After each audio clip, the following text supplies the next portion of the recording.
오늘의 오신 말씀은 사도행전 10장 34절로 43절 말씀입니다. 다 같이 한 목소리로 읽도록 하겠습니다. 시작. 베드로가 입을 열어 가로되 내가 참으로 하나님은 사람을 외모를 취하지 아니하시고 각 나라 중 하나님을 경외하며 의를 행하는 사람은 하나님이 받으시는 줄 깨달았도다.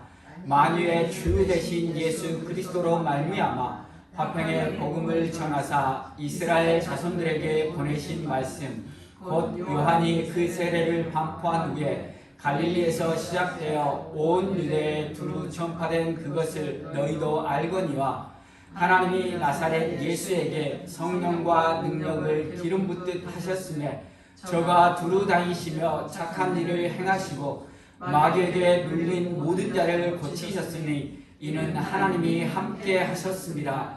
우리는 유대인의 땅과 예루살렘에서 그의 행하신 모든 일의 증인이라. 그를 저희가 나무에 달아 죽였으나 하나님이 사흘 만에 다시 살리사 나타내시되 모든 백성에게 하신 것이 아니요 오직 미리 택하신 증인 곧 죽은 자 가운데서 일어나신 후 모시고 음식을 먹은 우리에게 하신 것이라. 우리를 명하사 백성에게 전도하되 하나님이 산 자와 죽은 자의 재판장으로 정하신 자가 곧 이 사람인 것을 증거하게 하셨고 저에 대하여 모든 선지자도 증거하되 저를 믿는 사람들이 다 그 이름을 힘입어 죄의 사함을 받는다 하였느니라. 아멘. 가끔 우리가 이런 말을 합니다. 적은 언제나 가까운 곳에 있다. 가까운 곳에 있는 적은 저를 잘 알기 때문에 저의 약점을 잘 알아서 하는 말이 비수처럼 가슴에 꽂힙니다. 누구를 두고 하는 말인지 잘 아시겠죠? 그렇습니다. 부부관계에서 때로는 부인이 때로는 남편이 가까운 적으로 느껴질 때가 있습니다. 그 이유는 서로 사랑하는 마음에서 서로 잘 되라고 하는 마음에서 하는 그 말들이 나를 너무 잘 알기 때문에 나의 약점을 콕콕 찔러서 때로는 그 말이 사랑의 말임에도 불구하고 적군처럼 느껴진다는 것입니다. 그러나 또 적군이라고 생각하기에는 아군입니다. 근데 또 아군이라고 생각하기에는 적군인 것 같기도 하고 그래서 늘 이 적군과 아군을 이렇게 왔다 갔다 하는 것 같습니다. 왜 이 말씀을 드리냐면 제가 설교를 하고 나면 저의 설교에 대해서 코멘트를 하는 사람은 아무도 없습니다. 오직 코멘트를 하는 유일한 사람은 아내라는 것입니다. 그리고 그 말 중에 가장 많이 듣는 말 중에 하나가 그겁니다. 다 아는 말 하지 말라고.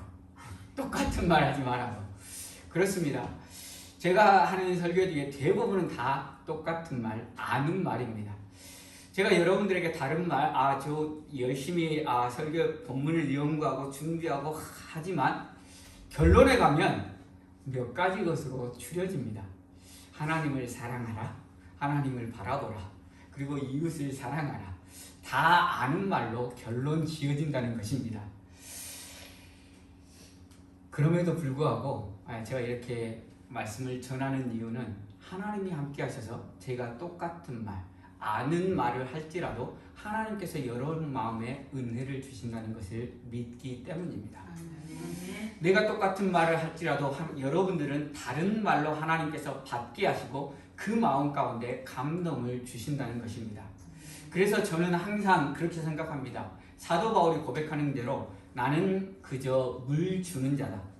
자라게 하시고 열매 맺게 하시는 분은 하나님이시라는 것을 늘 생각합니다. 그렇게 해야지만 제가 교만해지지 않고 그렇게 해야지만 늘 겸손하기 때문입니다.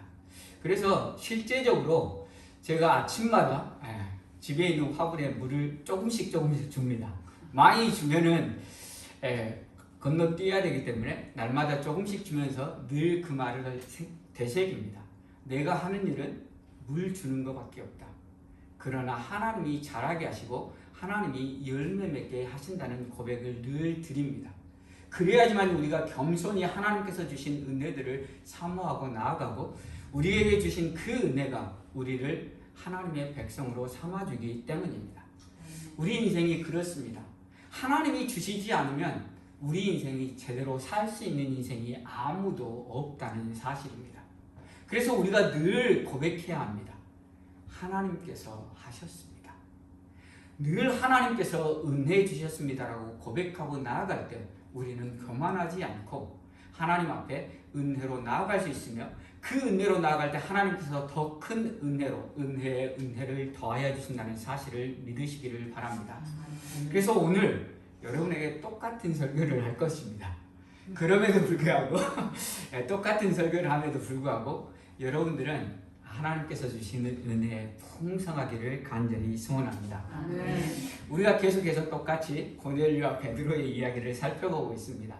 고넬료하고 베드로는 유대인과 이방인이었기 때문에 서로 만날 가능성이 없는, 그리고 만나서도 안 되는 사람들이었지만 하나님께서 고넬료에게 임재하셨고 하나님께서 베드로에게 명령하심으로 말미암아서 두 사람이 만나게 되었다는 것입니다. 두 사람 사이에 하나님이 계셨기 때문에 두 사람이 만나서 하나님의 역사를 일구어가고 있다는 것입니다. 그리고 나서 베드로가 이제 복음을 증거하기 시작합니다. 36절 보겠습니다. 만유의 주 되신 예수 그리스도로 말미암아 화평의 복음을 전하사 이스라엘 자손들에게 보내신 말씀. 복음, 화평의 복음의 중심에는 예수 그리스도가 계시다는 것입니다. 그리고 예수 그리스도는 만유의 주라고 고백하고 있습니다. 예수 그리스도가 만유의 주 되심을 사도 요한은 요한복음 1장에서 그렇게 이야기합니다. 만물이 그로 말미암아 지은 바 되었으니 지은 것이 하나도 그가 없이는 된 것이 없느니라. 예수 그리스도로 말미암아 만물이 지은 바 되었고 지은 것이 하나도 그가 없이는 된 것이 없다. 예수 그리스도는 창조주 하나님으로서 태초에 말씀으로 천지를 창조하신 분이 바로 예수 그리스도라는 사실입니다. 그렇기 때문에 예수 그리스도는 만물을 창조하셨기 때문에 만물의 주인이시고 베드로가 고백하는가 만물의 주이십니다. 그리고 그 만물의 주가 화평의 복음을 이루기 위해서 이 땅에 내려오셨다는 사실입니다. 화평의 복음은 지난주에도 말씀드렸듯이 샬롬의 복음입니다. 하나님이 천지를 창조하시고 우리가 하나님과 교제하면서 하나님으로부터 오는 복을 누리며 사는 인생이었지만 죄로 인해서 하나님으로부터 멀어졌습니다. 거룩하신 하나님은 죄와 가까이 할 수 없기 때문에 죄인인 인간을 가까이 할 수 없고 하나님으로부터 멀어진 인간은 이제부터 자신이 수고하여야만 땅의 소산을 먹을 수 있는 인생이 되었다는 것입니다. 수고하여야만 소산을 먹을 수 있는 인생이라는 것은 자기 인생의 주인, 자기 인생을 책임지는 사람이 자신이어야 한다는 것입니다. 내가 내 인생을 책임진다고 하면 얼마나 열심히 살아야 되겠습니까? 열심히 살고 열심히 살아야지만이 우리 인생을 준비하고 우리가 살 수 있는 인생이 되는 것입니다. 그래서 우리가 열심히 사는 그것으로 족하면 좋은데 그 열심히 사는 것이 무엇으로 바뀝니까? 욕심으로 바뀐다는 것입니다. 그래서 우리 인생에 욕심과 욕심이 만나면 무엇이 생깁니까? 분쟁이 생기는 것입니다.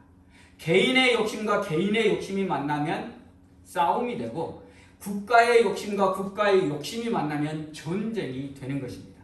그래서 인류 역사는 욕심으로 인하여서 우리 인생을 우리가 책임져야 하는 인생임으로 인하여서 늘 전쟁 속에 살아야 되고 늘 분쟁 속에 살 수밖에 없는 인생이 되었다는 사실입니다.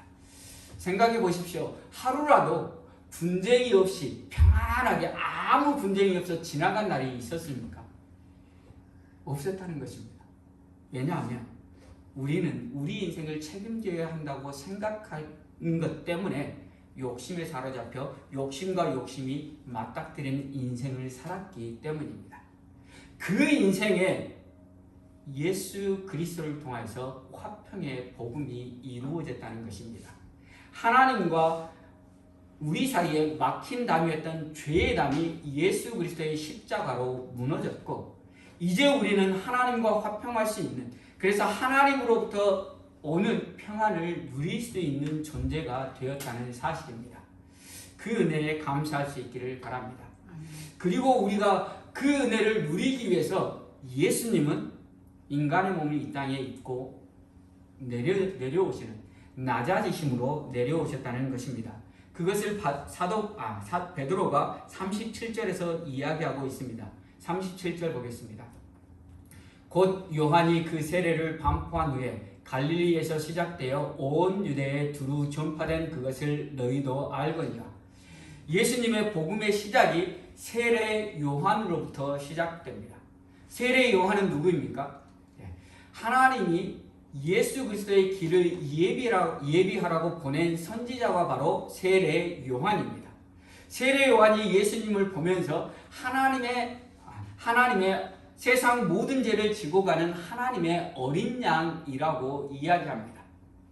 그리고 예수님이 요한에게 나와서 세례를 받으러 나올 때 요한이 세례를 줄 수 없다라고 이야기합니다. 세례 받는 것을 막습니다. 그 이유가 무엇 때문입니까? 세례 요한이 베푸는 세례는 회개의 세례였습니다. 그러나 성령으로 잉태된 예수님은 죄가 없으신 분이라는 사실입니다. 죄가 없으신 예수님이 세례를 받는다는 것, 그리고 예수님이 하나님의 어린 양, 하나님의 아들이심을 알았던 세례 요한은 자신이 결코 예수님을 세례 줄 수 없다라고 이야기합니다. 왜냐하면 인간인 세례 요한과 하나님이신 예수님을 분명히 알았기 때문에. 그런데 예수님은 세례를 주라고 말씀하십니다. 세례를 주고 하나님께서 이루고자 하시는 하나님의 의를 이루라고 이야기합니다. 하나님의 의는 무엇입니까? 로마서 1장에 보면 하나님의 의에 대해서 이야기하고 있습니다. 복음에는 하나님의 의가 나타나서 믿음으로 믿음에 이르게 하나니 기록된 바 오직 의인은 믿음으로 말미암아 살리라 함과 같으니라. 복음이 바로 하나님의 의라는 것입니다. 예수 그리스도께서 이 땅에 오셔서 십자가에 죽으신 그 복음이 하나님의 의라고 이야기하는 것이고, 그 하나님의 의를 이루기 위해 예수님은 인간에게 세례를 받으셨다는 사실입니다. 이 하나님의 의는 십자가로 이루신 의로 우리가 하나님의 심판대에 갔을 때 우리가 힘있는 의를 이야기하는 것입니다. 죄가 없으신 예수 그리스도의 그 의를 우리가 믿음으로 말미암아 힘있고 하나님 앞에 나아가는 것, 그것이 바로 하나님의 의입니다. 거룩하신 하나님을 만족시킬 수 있는 것은 오직 죄 없으신 예수 그리스도의 의, 그 의, 하나님의 의밖에는 없다는 것입니다. 그러므로 예수 그리스도께서 그 의를 이루시기 위해서 죄인의 몸을 입고 이 땅에 오셨고, 죄인이 받는 세례, 회개의 세례를 주님이 받으셨다는 사실입니다. 그리고 죄인처럼 십자가에 달려 죽으셨다는 사실입니다. 주님은 죄가 없으신 하나님의 아들이십니다. 하나님의 아들이신 그분이 이 땅에 내려오셨고, 이 땅에 죄인의 몸을 입고, 그리고 죄인이 받는 세례를 받으시고 죄인의 형벌에 들인 십자가에서 죽으신 유일한 이유는 하나님의 의를 이루시기 위함입니다. 그 하나님의 의는 우리를 구원해 주시는 의라는 사실입니다. 우리의 더러운 죄 가지고 하나님의 심판대 앞에서 하나님의 의를 통과할 수 있는 인생이 아무도 없다는 것입니다. 모든 사람이 죄를 범하였음에 하나님의 영광에 이르지 못하듯 우리는 죄인으로서 하나님의 심판대 앞에서 영원한 형벌 받아야 될 존재라는 사실입니다. 그러한 우리들에게 예수 그리스도의 십자가의 보혈로 우리의 죄를 덮어주셔서 우리의 죄는 보지 않으시고 하나님의 의, 예수 그리스도의 십자가의 보혈을 보시고 죄인인 우리들을 너는 의인이라고 칭하여 주신다는 것입니다. 아멘. 법정에서 우리가 죄인임에도 불구하고 하나님이 하나님의 의를 입고 나아간 우리들을 너는 죄가 없다 선언해 주신다는 것입니다. 그리고 우리에게 영원한 천국으로 인도해 주신다는 사실입니다. 우리에게 하나님의 의, 우리를 구원으로 인도하시기 위해 주님은 낮아지셨다는 사실입니다. 죄인인 몸을 입고 오셨고 죄인의 세례를 받으셨고 죄인처럼 죽으셨다는 사실입니다. 그리고 나서 예수님이 사역을 시작하시는데 사역을 갈릴리에서 시작하십니다. 세례 요한은 예루살렘 근교에서 요단강 하류에서 세례를 주면서 복음을 전파했습니다. 그런데 예수님은 저 위에 북방 변방인 갈릴리에서 사역을 시작하셨습니다. 갈릴리는 가난한 도시의 대명사였습니다. 그리고 갈릴리는 이방의 갈릴리라고 불리었습니다. 이방의 갈릴리라고 불리는 것은 이방 나라와 근접해 있기 때문에 이방 문화가 쉽게 들어와서 이방 문화가 혼합되어 있는 것이 바로 갈릴리 지역이었다는 것입니다. 이방 문화와 혼합되어 있으면 유대인들 입장에서는 어떻게 합니까? 멸시합니다. 멀리합니다. 그런 지역에서 예수님께서 복음 사역을 시작하셨다는 것입니다.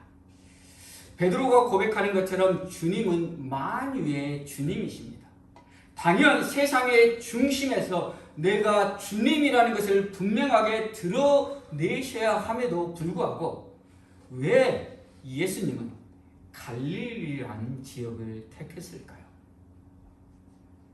그것은 갈릴리 지역에 사는 사람들이 가난하고 어렵고 고난 가운데 살았고 그들의 힘으로는 자신들의 삶을 어떻게 극복할 수 없기에 그들 마음 가운데 메시아를 고대하는 마음이 있었다는 사실입니다. 바꾸어 말하면 하나님의 은혜를 갈망하고 메시아를 보내주실 그 하나님을 사모하고 있었고 그곳에서 예수님이 사역하심을 통하여서 자신이 메시아 그리스도이심을 보여주셨고 그 갈릴리 사람을 구원으로 인도해 내셨다는 사실입니다. 그리고 또한 갈릴리에서 사역하신 이유는 이사야 선지자로 말씀하신 말씀을 이루기 위함입니다. 이사야서 9장에 보면 전에 고통당하던 자에게 흑암이 없으리로다. 옛적에는 여호와께서 스불론 땅과 납달린 땅으로 멸시를 당케 하셨더니 후에는 해변길과 요단 저편 이방의 갈릴리를 영화롭게 하셨느니라. 흑암에 행하던 백성이 큰 빛을 보고 사망의 그늘진 땅에 거하던 자에게 빛이 비추이도다. 아멘. 그렇습니다. 방금 말씀드린 대로 갈릴리는 고통받던 자들이었고 갈릴리는 무시당하던 곳이 바로 갈릴리였습니다. 빌립이 나다나엘에게 내가 메시아 그리스도를 만났다라고 했을 때 나다나엘의 첫 마디가 그거였습니다. 나사렛에 무슨 선한 것이 날 수 있느냐. 나사렛은 갈릴리 지역의 한 지명입니다. 그 갈릴리에서 선한 것이 결코 날 수 없다는 것입니다. 갈릴리를 무시하는 듯한 발언이라는 사실입니다. 갈릴리는 고통받는 사람들이 살던 곳, 흑암에 있던 사람들 그 땅에 주님이 찾아가셔서 빛으로 그들을 만나주시고 그들을 구원으로 인도해 주셨다는 사실입니다. 오늘 우리 인생 가운데 흑암과 고통 가운데 있을 때 주님을 바라볼 수 있기를 바랍니다. 주님을 바라볼 때 주님이 우리를 만나주시고 우리를 구원해 주신다는 사실입니다. 우리가 갈릴리가 흑암 가운데 있고 고통받는 백성이라고 해서 모든 갈릴리인들이 구원받은 것은 아닙니다. 갈릴리의 히브리어 뜻이 무엇인지 다 아실 것입니다. 저희 교회가 갈릴리 교회이기 때문에 고리라는 뜻입니다. 고통 가운데 어려움 가운데 있는 자들이 다 구원받은 것이 아니라 하나님을 찾고 구하고 하나님께 연결된 자, 하나님과 고리로 연결된 자들만이 구원을 받았다는 것입니다. 그래서 우리가 하나님께 고통 가운데 부르짖을 때 하나님께서 찾아오셔서 우리를 하나님의 자녀로 삼아 주셨기에 우리는 하나님의 자녀가 될 수 있었다는 사실을 기억할 수 있기를 바랍니다. 그래서 우리가 늘 해야 될 것 중 하나는 고통 가운데서 하나님을 찾고 부르짖는 것입니다. 우리가 고통 가운데 어려움 가운데 하나님을 찾고 부르짖을 때 긍휼하신 하나님은 우리를 만나주시고 우리하고 연결시켜 주신다는 사실입니다. 우리에게 화평의 복음, 샬롬의 복음을 주신다는 사실을 기억할 수 있기를 바랍니다. 그리고 이제 우리가 하나님과 연결되어서 고리가 되었다고 한다면 이제 우리도 낮아지는 자리로 내려가야 한다는 것입니다. 섬기는 자리로 내려가야 한다는 것입니다. 베드로가 욥바에서 다비다를 살렸습니다. 하나님께서 살렸지만 베드로를 통하여서 다비다가 살아났습니다. 그런데 그 기적을 베푼 베드로가 머물던 곳이 피장, 무두장이 시몬의 집이었다는 사실입니다.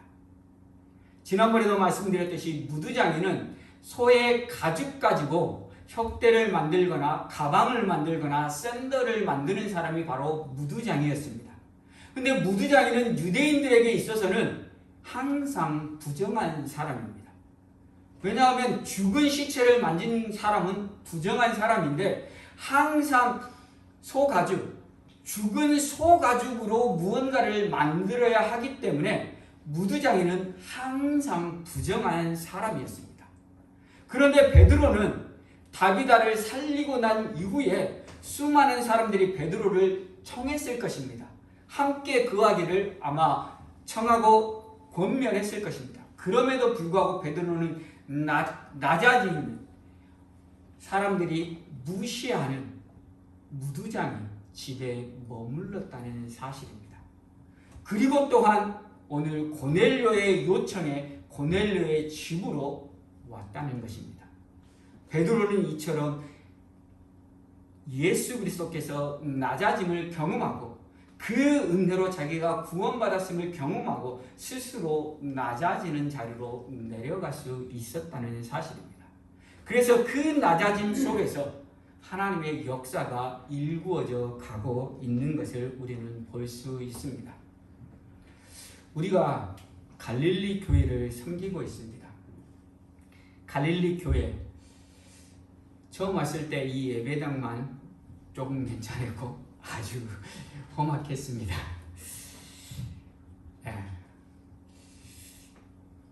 성도들도 거의 없었습니다. 그런데 감사한 것은 그렇기 때문에 감사했습니다. 왜냐하면 내가 교회를 통해서 받을 수 있는 것보다 받을 수 없는 것이 있어서 감사했습니다. 그 이유는 내가 하는 것을 내가 교회에서 통해서 받는다고 한다면 하나님께서 나에게 주시는 것은 거기에서 제할 것이라는 생각이 들었기 때문입니다. 그러나 내가 받는 것이 아무것도 없기 때문에 하나님께 봉사하는 만큼 하나님께서 채워주실 것이라는 믿음이 있었기 때문이고 지금까지 하나님께서 그 은혜로 우리에게 저에게 채워주셨다는 사실입니다. 사랑하는 성도 여러분, 여러분들이 어떠한 모양으로 갈릴리 교회를 선택하셨는지 우리는 잘 알지 못합니다. 그러나 감사하시기를 바랍니다. 왜냐하면 이 교회를 섬기면서 여러분이 받는 것보다 여러분이 해야 될 것이 많기 때문에 감사할 수 있기를 바랍니다. 왜냐하면 우리가 하나님의 이름을 놓고 하는 그 한 가지 일도 하나님은 결코 잃어버리지 않기 때문입니다.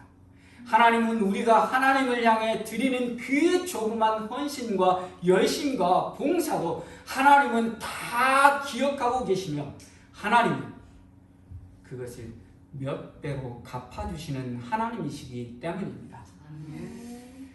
때로는 여러분들에게 감사한 마음이 있기는 하지만 그보다도 여러분 스스로 하나님 앞에 감사할 수 있기를 바랍니다.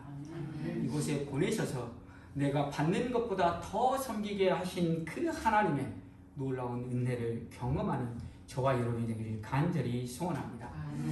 또 한 가지, 우리가 이렇게 하나님 앞에 섬기는 이유는 우리를 살려주시는 은혜가 있었기 때문입니다. 하나님이 아니고서는 우리는 죄 가운데 죄인으로 살다가 죄로 인하여 죽음을 맞이할 수밖에 없는 비참한 인생이라는 사실입니다. 그러나 하나님께서 우리를 찾아오셔서 우리를 만나 주심으로 말미암아 우리를 죄 가운데서 인도하셔서 하나님의 백성 삼아 주셨다는 사실입니다. 그 은혜로 우리가 하나님 앞에 우리의 인생은 하나님의 것입니다라고 고백하며 드리는 것입니다. 그 은혜만 있는 것이 아닙니다. 또한 우리의 실제적인 삶의 현장 가운데서 하나님께서 역사하셔서 우리의 삶을 한치의 오차 없이 인도하시는 그 하나님의 사랑이 있기 때문입니다. 저의 인생도 아마 하나님의 은혜가 아니었으면 젊었을 때 끝났을 인생입니다.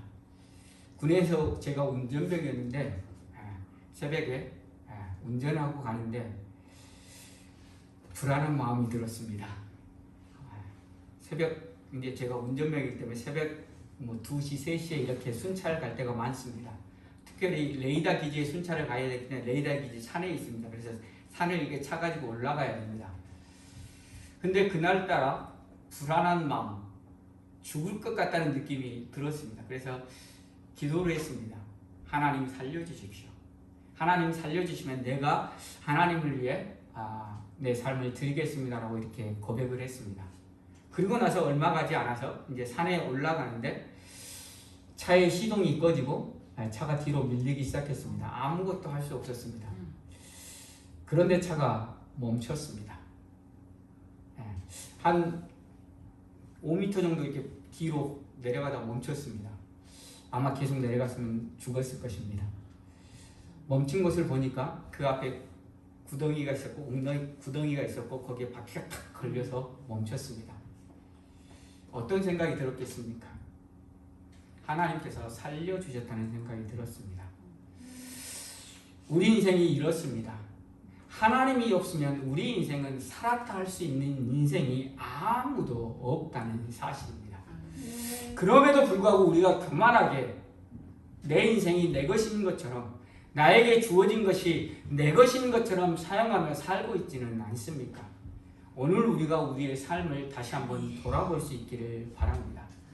우리의 삶을 돌아보고 하나님께서 우리를 죄 가운데서 구원하신 그 놀라운 은혜도 있지만 우리의 인생 가운데 역사하셔서 하나님께서 내가 죽음의 순간에 그리고 내가 경제적인 어려움의 순간에 내가 관계로 인해 어려운 순간에 내가 질병으로 죽을 그 순간에 하나님이 만나주셨고 하나님이 우리에게 은혜 베풀어 주셨음을 우리가 기억할 수 있기를 바랍니다.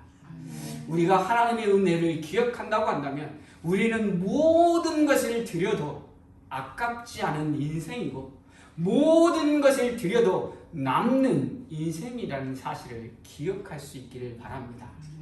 왜냐하면 우리를 죄 가운데 구원하시고 영원한 생명을 주셨을 뿐 아니라 이 땅 가운데서도 우리의 한 걸음 한 걸음에 주님이 동행하셔서 우리의 인생에 한치의 오차 없이 우리를 인도해 주시기 때문이라는 사실입니다.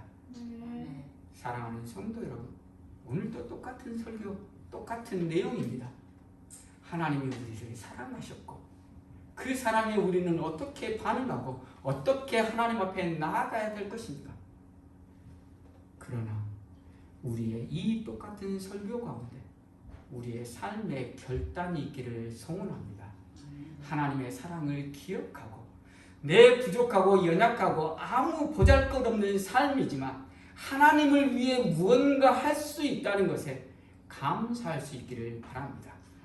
그렇게 나아갈 때 하나님께서 우리를 하나님의 자녀로 빚으시며 하나님께서 우리가 세상에 알 수 없는 그 놀라운 평안과 기쁨으로 우리를 인도해 주신다는 사실을 믿으시기를 바랍니다. 아멘. 그래서 우리가 갈릴리 교회 정말 세상의 눈으로 보잘것없는 이 교회지만 하나님이 주인 되시는 교회, 이 교회에 내 손이 필요하고 내가 섬겨야 될 그 교회지만 하나님께서 은혜 주시는 교회라고 생각하시고 우리가 함께 하나님의 교회를 잘 일궈 나가는 저와 여러분이 되기를 간절히 소원합니다. 아멘. 우리가 찬양하며 기도하는 시간 갖도록 하겠습니다.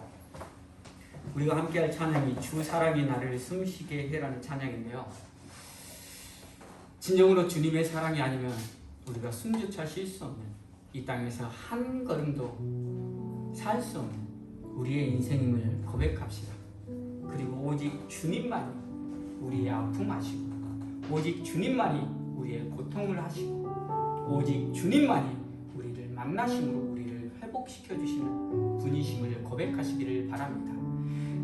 주님이 갈릴리에서 사역하셔서 갈릴리에 고통받는 자들에게 빛이 되셔 주신 것처럼 우리 인생 참으로 어렵고 힘든 인생 가운데서 주님 우리 인생의 생명으로 우리 인생의 빛으로 인도하여 주십시오라고 고백하는 우리 모두가 되기를 바랍니다. 주 사랑이 나를 숨쉬게. 이 시간 우리가 말씀을 생각하시며 기도하는 시간 갖도록 하겠습니다. 우리 인생이 갈릴리 같았습니다. 고통 속에 신음하고 우리의 힘으로는 아무것도 할 수 없는 그 인생이었습니다. 특별히 죄로 인해 영원한 형벌이 예정되어 있던 인생이었습니다. 그러나 주님이 우리를 찾아오셨고 주님이 우리를 구원하여 주셨습니다. 그 은혜를 기억할 수 있기를 바랍니다. 이제 그 은혜를 기억하고 우리도 주님처럼 낮아지게 하시고 우리도 주님처럼 섬기는 자리가 될 수 있도록 주님 도우시라고 이 시간 다 같이 주여 치며 기도하며 나가도록 하겠습니다. 주여 하나님 아버지 감사합니다. 아버지 하나님 우리 인생에 만약 예수 그리스도가 없었다고 한다면 아버지 하나님 우리 인생이 참으로 비참한 인생일 수밖에 없었습니다. 죄와 허물로 죽었던 인생입니다. 우리가 우리 인생을 스스로 책임져야 하기 때문에 아버지 하나님 늘 다툼 속에 살 수밖에 없는 아버지 하나님 인생이었습니다. 우리 인생이 아버지 하나님 갈릴리와 같은 인생 고통 가운데 신음하며 아버지 하나님 어려움 가운데 아버지 하나님 절망하던 인생이었습니다. 그러나 아버지 하나님 우리를 찾아오셔서 아버지 하나님 갈릴리를 구원해 주셨던 것처럼 우리에게 화평의 복음으로 우리 인생을 복된 인생으로 아버지 하나님 변화시켜 주셨으며 감사합니다. 아버지 하나님 그 사랑으로 인해서 내가 숨쉴 수 있고 그 사랑으로 인해서 내가 살 수 있었음을 고백합니다. 아버지 하나님 그 사랑이 없었던 아버지 우리가 한순간도 살 수 없는 존재였음을 우리가 고백합니다. 아버지 하나님 이제는 그 사랑을 깨달았고 그 사랑으로 인해 내가 살았고 그 사랑으로 인해 아버지 하나님 영원한 천국이 아버지 하나님 주어졌다는 사실을 깨달았음을 입니다. 아버지 하나님 이제는 우리가 그 사랑을 베푸는 자리로 나아가기를 원합니다. 이제 우리가 겸손히 낮아지는 자리로 나아가기를 원합니다. 아버지 하나님 주여 갈릴리 교회 우리를 모아주시니 감사합니다. 이 교회 참으로 부족한 것들이 많은 열악한 교회입니다. 그러나 아버지 하나님 이곳에 보내주시는 것에 참으로 감사합니다.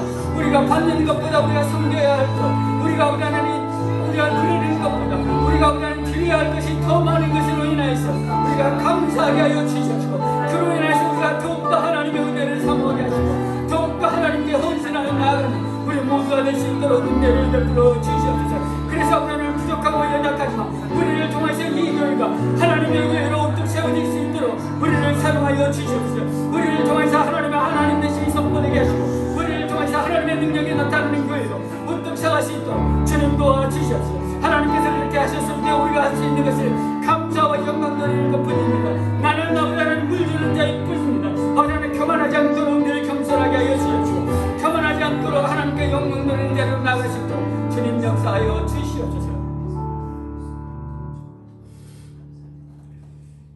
하나님 감사합니다. 갈릴리인과 같은 우리의 인생이었음을 고백합니다. 고통 가운데 신음하였던 인생이었음을 고백합니다. 어려움 속에 절망하며 살았던 인생이었음을 고백합니다. 특별히 죄와 허물로 죽었던 인생, 죄와 허물로 인해 영원한 심판받아야 될 인생이었음을 고백합니다. 그러한 인생들에 하나님의 은혜로 예수 그리스도를 보내주셨습니다. 그 은혜로 아버지 하나님 내가 살게 되었습니다. 아버지 하나님 늘 그 은혜를 기억하게 하여 주시옵소서. 주님이 아니고서는 한순간도 살 수 없다는 것을 기억하게 하여 주시옵소서. 그 기억으로 말미암아서 이제는 주님처럼 낮아지게 하시고 섬기게 하시고 아버지 하나님, 하나님께 영광 돌리는 인생이 될 수 있도록 주님 도와주시옵소서. 특별히 하나님, 우리를 뉴욕 갈릴리 교회로 불러주시니 감사합니다. 갈릴리 교회 아버지 하나님, 받을 것보다 내가 해야 될 것, 섬김을 받을 것보다 섬길 것이 더 많은 교회로 우리를 불러주시니 감사합니다. 아버지 하나님, 이 섬기는 모든 것이 하나님의 영광임을 기억하게 하시고 감사로 섬기는 자가 되게 하여 주시옵소서. 그렇게 해서 아버지 하나님, 뉴욕 갈릴리 교회가 주님의 교회로 우뚝 서갈 수 있도록 은혜를 베풀어 주시옵소서. 우리가 한 것은 물 주는 것밖에 없습니다. 하나님께서 자라게 하시고 열매 맺게 하시는 분이 하나님이심을 늘 기억하게 하시고 겸손하게 우리는 우리가 받은 그 사랑을 아버지 하나님 보여주고 그 사랑으로 섬길 수 있도록 은혜를 베풀어 주시옵소서. 그렇게 나아가는 자들에게 하나님 은혜의 은혜를 더하여 주시옵소서. 그러한 은혜가 있는 갈릴리 교회가 되기를 간절히 소원하며 예수 그리스도의 이름으로 기도합니다.